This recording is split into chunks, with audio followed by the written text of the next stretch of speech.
Vamos a continuar con los temas de la clase. Al igual que en los métodos, podemos utilizar la sobrecarga también en los constructores. Podemos tener o declarar constructores sobrecargados. Se puede declarar su propio constructor para especificar cómo deben inicializarse los objetos de una clase. Hay no solamente, hasta el momento hemos creado clases que tienen solamente un constructor, pero hoy vamos a ver un ejemplo de una clase que tiene varios constructores, nada más que estos constructores tienen diferente firma. O sea, unos tienen 0 parámetros, otros tienen, quizá pueden tener un parámetro, otro 2, 3, 4, 5. La cosa es que si hay sobrecarga de constructores, cada uno debe de tener diferentes firmas, o sea, diferente tipo de parámetros. Entonces, con esto, si hay varios constructores, el compilador lo diferencia en base al número de parámetros, al tipo y al orden que tienen cada uno de ellos. Entonces esto se le llama firma. Cada firma debe de tener un número, un tipo y un orden de parámetros. Entonces, como les dije, la máquina virtual de Java los identifica por esta firma. El constructor predeterminado no permite que los clientes de una clase inicialicen, digamos, en este caso, la hora con valores específicos distintos de 0. Entonces, cuando se inicializan el valor predeterminado, van a ser en 0. Luego lo tenemos, este aquí sería el constructor predeterminado. Esta clase de tiempo 2 tiene 5 constructores. Aquí hay una sobrecarga y cada una de ellas inicializa los objetos de esta clase. Cada constructor inicializa el objeto para que empiece en un estado consistente, o sea, con un valor que se le asigne. Aquí observan, tenemos un constructor que tiene 0 parámetros y aquí se invoca al constructor de tiempo 2 con los 3 argumentos con su valor predeterminado. Luego tenemos el segundo constructor que suministra la hora. Suministra la hora y el minuto y segundo tienen su valor predeterminado, o sea, de 0. En el tercer parámetro, en el tercer constructor, se invoca al constructor con 3 argumentos y se pasa el valor de la hora y minuto y segundo mantiene su valor predeterminado que es de 0. En el siguiente constructor, aquí se suministran la hora, minuto y segundo. Aquí no hay valor predeterminado, entonces aquí ya se establece hora, minuto y segundo. Y se invoca al método que tenemos por acá, establecer tiempo, donde se establece la hora, el minuto y el segundo. Y tenemos el otro constructor que aquí, bueno, no es de tipo entero el parámetro, sino que es de tipo tiempo 2 y tiene el parámetro. Aquí se invoca, se manda a llamar el método getHora, recuerden que se establece, entonces hay que obtener ese valor, se invoca la hora, el método getHora, el método getMinuto, el método getSegundo y utilizamos el parámetro para invocar ese método que es de tipo tiempo 2. Y aquí en el método se que establecer tiempo, pues aquí se establece el valor del tiempo utilizando la hora universal y se asegura que los valores sean válidos, o sea que no sean menor que 0, no hay una hora menor que 0, no hay un minuto menor que 0, hora es de una 24, no hay más de 24 horas, no hay ni más ni menos de 60 minutos y no hay ni más ni menos de 60 segundos. Aquí están los métodos donde se valida la hora. Aquí si hora es mayor o igual que 0 y menor que 24, pues se establece la hora, y si es un valor que no esté entre ese rango, lo establecemos en 0. Igual en el minuto, si el minuto es mayor o igual que 0 y menor o igual que 60, entonces establecemos el minuto, y si no, se establece en 0. Igual para segundo, si el segundo es mayor o igual que 0 y menor que 60, entonces establecemos el valor para segundo, y si no, se establece en 0. Y ahí tenemos los métodos get para hora, minuto y segundo. Y hay dos métodos. Está el método string, hace string universal, que nos devuelve la hora en formato universal de hora, minutos y segundos. Y el método toString nos retorna la hora en formato estándar, en el de hora estándar, que es hora, minutos y segundos, antemeridiano o pasado meridiano. Ahí tenemos los dos métodos. Y aquí si la hora es igual a 0 o la hora obtenida es igual a 12, entonces se establece 12, y si no, se obtiene la hora, y después aquí obtenemos si es AM o si es PM. Aquí utilizamos el módulo para realizar el cálculo, y se define si es AM o PM dependiendo el resultado. Si es de 1 a 12, pues nos va a decir que es el AM, y ya si es 13 en adelante, a 24, sería PM, que nos devolvería el resto. Entonces estos son los constructores sobrecargados. Repasando, tenemos un constructor con 0 argumentos, un constructor con un argumento, un constructor con 2 argumentos, un constructor con 3 argumentos, y el último es un constructor con un argumento, pero si ustedes observan, no es la misma firma.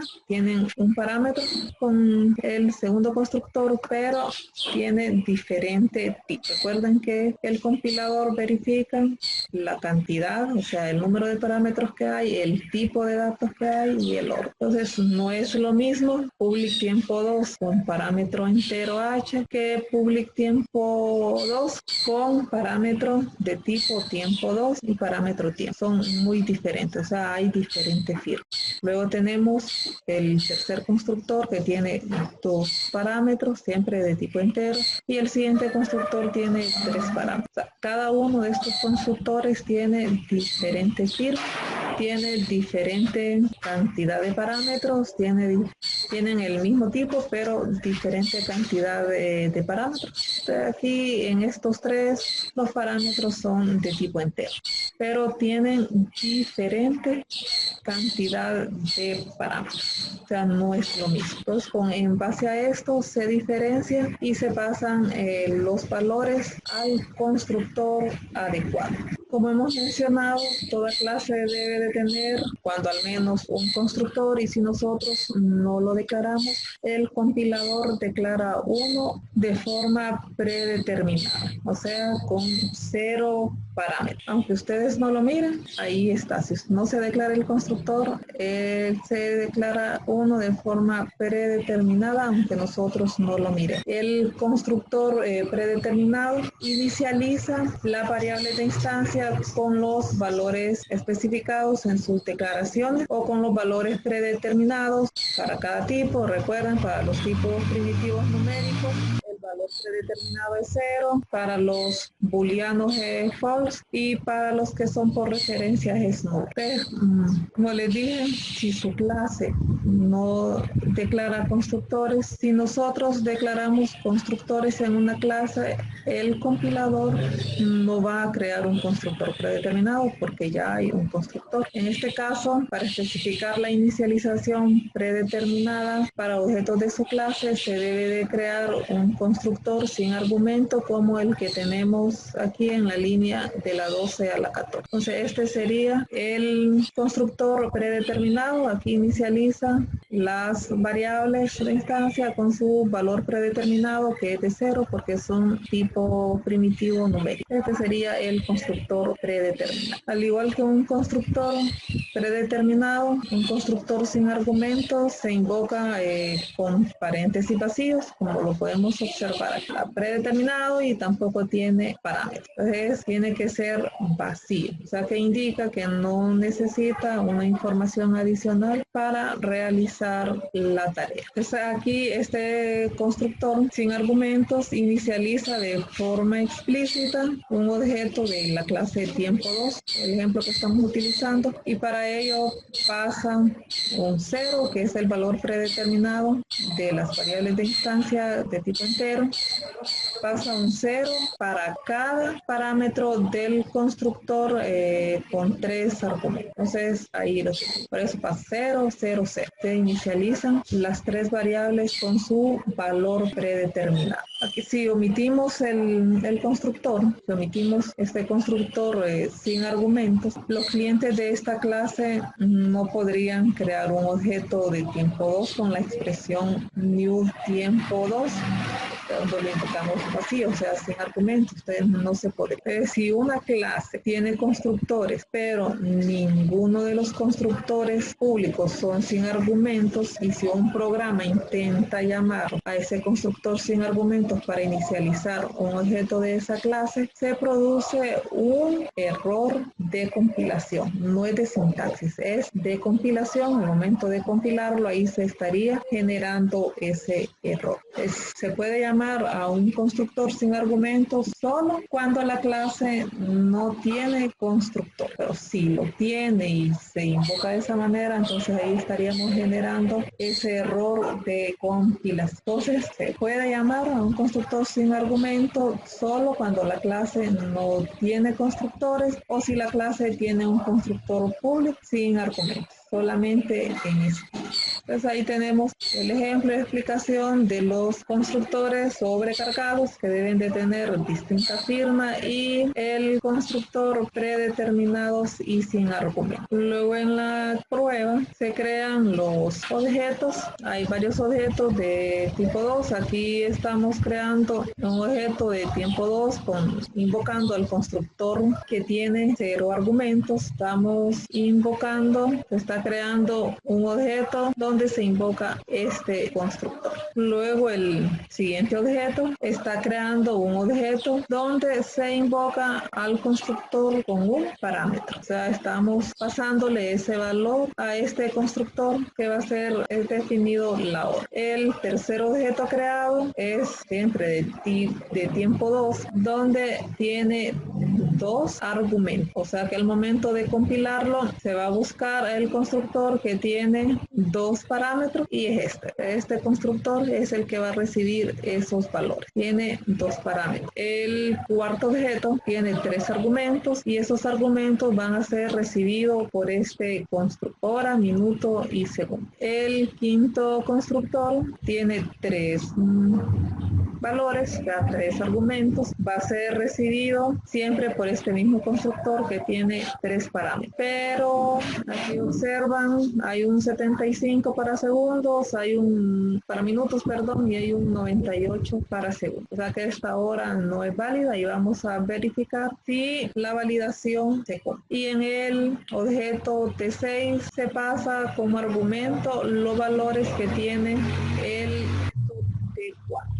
O sea que nos tiene que imprimir hora 12, minuto 21, segundo 40. Y esa hora nos tiene que imprimir. Luego aquí mandamos a imprimir, invocamos para que realice su tarea el método AseString universal y el método toString para cada objeto que creamos. T1, T2, T3, T4, T5 y T6. Vamos a ver ya el programa en ejecución. Aquí lo tenemos.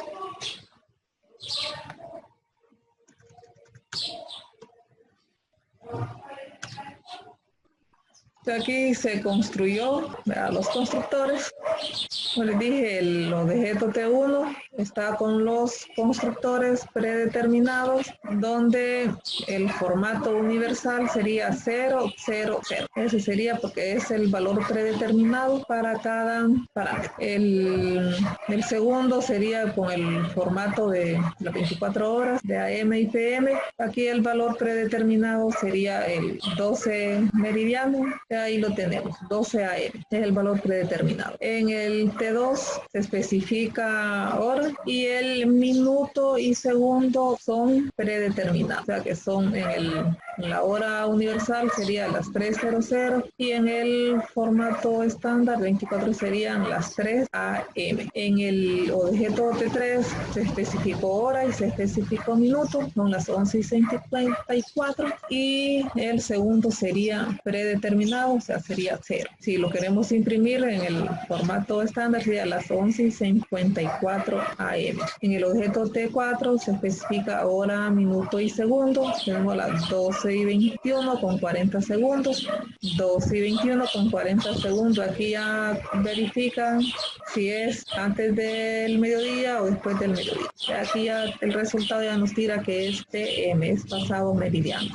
En el objeto T5 se especifican los valores inválidos, entonces establecen 0. Recuerden que tenían que establecerse en 0 porque no hay hora 25, no hay minuto 75, no hay segundo 91. Entonces aquí vemos que se cumple la validación que se hizo. Y en el objeto T6 se especificó el objeto T4 de tiempo 2 y vemos que tiene las mismas horas, 12:21:40, 12:21:40 PM. De ahí tenemos el resultado de la clase tiempo 2, donde hay una sobrecarga de constructores y también utilizamos el constructor predeterminado y sin argumento. Esto lo pueden utilizar más adelante donde hay clases que lo requieran, porque no es, esto lo pueden utilizar más adelante donde haya una gran cantidad de atributos. Quizá una clase puede tener hasta 8 atributos y